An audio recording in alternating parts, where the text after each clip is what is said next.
Alors, il faut avouer que je suis née et que j'ai grandi dans une famille d'entrepreneurs. Bon, donc j'ai eu le virus très tôt et donc je savais que je finirais par avoir mon entreprise. Avec une famille comme ça où les femmes et les hommes sont des entrepreneurs, ça m'a toujours beaucoup intéressée. Et donc, mais très vite, après mon MBA, à Sciences Po, en finance. J'ai eu une opportunité en fait. J'ai eu des entrepreneurs qui ont eu besoin de moi pour les accompagner. Et donc, ils avaient besoin de quelqu'un qui les aiderait à penser le business et à déployer le business. Ils avaient du mal. Et donc, je me suis associée à eux. C'était ma première affaire. Je me suis associée à eux pendant 2 ans. Et une fois que j'ai fini de les accompagner, j'ai mis en place mon cabinet de conseil en fait en stratégie d'entreprise fin 2009. J'ai rencontré Femmes des Territoires juste pendant le premier confinement. J'étais contente de rencontrer des femmes qui décidaient d'y croire malgré le gros chamboulement qu'on était en train de vivre. Rencontrer des femmes qui, comme moi, estiment que l'échec et la fatalité ne sont finalement que des réalités qu'on peut transcender. Ça, j'ai beaucoup aimé. J'étais très contente de rencontrer un environnement comme celui de Femmes des Territoires. Et j'ai proposé, la coordination anglaise. Elles m'ont dit, vas-y, banco. Je suis moi-même anglophone.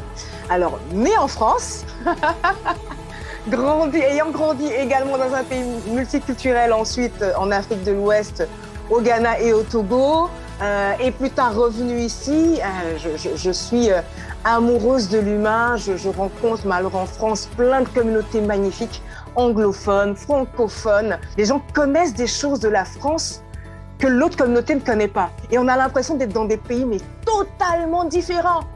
Combien de fois ça m'est pas arrivé dans l'un des environnements qu'une idée de business soit totalement trouvée saugrenue pendant qu'on la trouve merveilleuse dans l'autre communauté et tout le monde est sur le même territoire. Alors, je fais 2 choses. D'abord, la rencontre parce que je veux briser vraiment ce carcan de la performance, du blocage de la langue. Ça, c'est vraiment quelque chose, je suis allergique à ça. J'encourage énormément à dépasser ses peurs et à se dire, eh bien, s'il le faut, on va parler même avec les mains. On va briser la glace et on va réussir à aller vers l'autre. Ça, déjà, c'est la première chose que je fais. Bien sûr, en dédramatisant et étant bilingue moi-même, eh bien, je n'hésite pas à traduire quand il faut traduire. Ça, c'est vraiment la première chose que je fais. La deuxième, bien sûr, c'est aussi de recevoir des invités, de parler en fait de thématiques qui, on va dire, inspirent, de thématiques entrepreneuriales. L'idée pour moi, c'est à la fois de savoir que tour à tour, chacune d'entre nous pouvons créer nos opportunités et être co-créatrices de nos opportunités et aussi rencontrer des personnes inspirantes qui, pour autant, ne seront pas inaccessibles et comprennent ce par quoi nous passons. Et ceux qui viennent nous nourrissent aussi avec leurs échecs, beaucoup. On aime bien ça.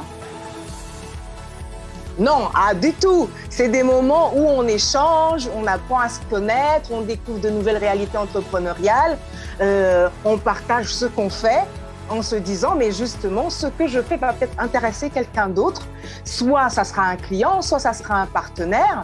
Et donc, on s'enrichit mutuellement, en fait, en découvrant les réalités les unes des autres et en faisant du business ensemble.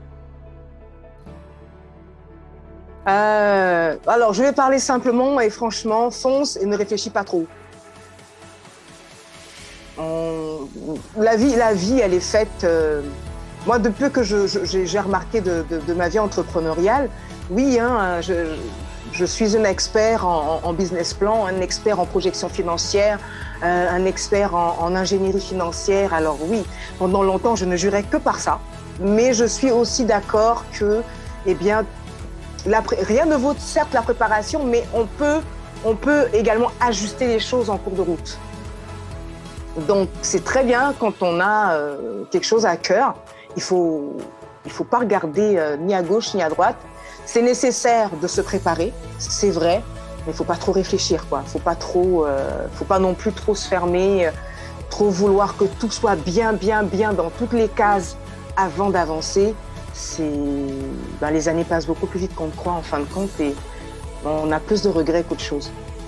C'est anti-conseil, ça fait bizarre, mais c'est ça.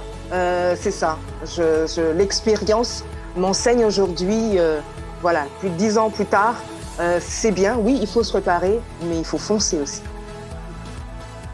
Et donc, j'encourage toutes les femmes à me rejoindre, non seulement au sein de Femmes des Territoires, mais également à la coordination anglais, parce qu'on ouvre les portes de l'international sans décalage horaire et sans payer de billets d'avion.